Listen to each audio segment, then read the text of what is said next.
Christopher Bartolo li għandu kundizzjoni serja fil-kliwi u li talab il-ħelsi mill-arrest minħabba li saħħtu qed tmur lura se jkollu jistenna sa 8 ta' Marzu wara li l-kawża quddiem il-Qorti Kostituzzjonali kienet differita wara li wieħed mit-tliet imħalfin kien indispost.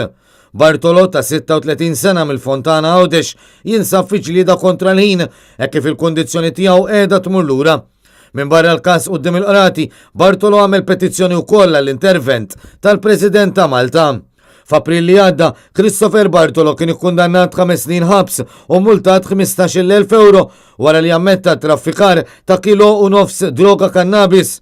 It-talba l-ħelsim mill-arrest minħabba l-kondizzjoni prekarja tiegħu ġiet miċħuda mill-Qorti tal-Appell. L-avukati ta' Bartolo fetħu kawża kostituzzjonali fejn kien allegat ksur ta' dritt ta' smigħ xieraq minħabba li ma kellux avukati assistih waqt li kien interrogat mill-pulizija.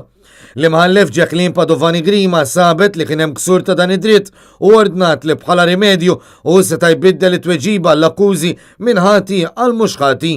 Madankollu l-Avukat Ġenerali appella għal din is-sentenza u l-każ kellu jinstema' 2.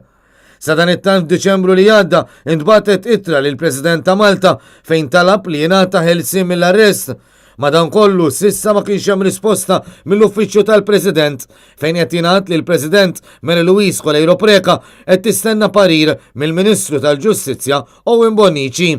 Sa dan it-tant fil-waqt li l-proċess legali għadu għaddej, espert mediku eżamina mill-ġdid lil Christopher Bartolo fejn iċċertifika li saħħtu marret lura minn kemm ilu fil-faċilità korrettiva ta' Kordin.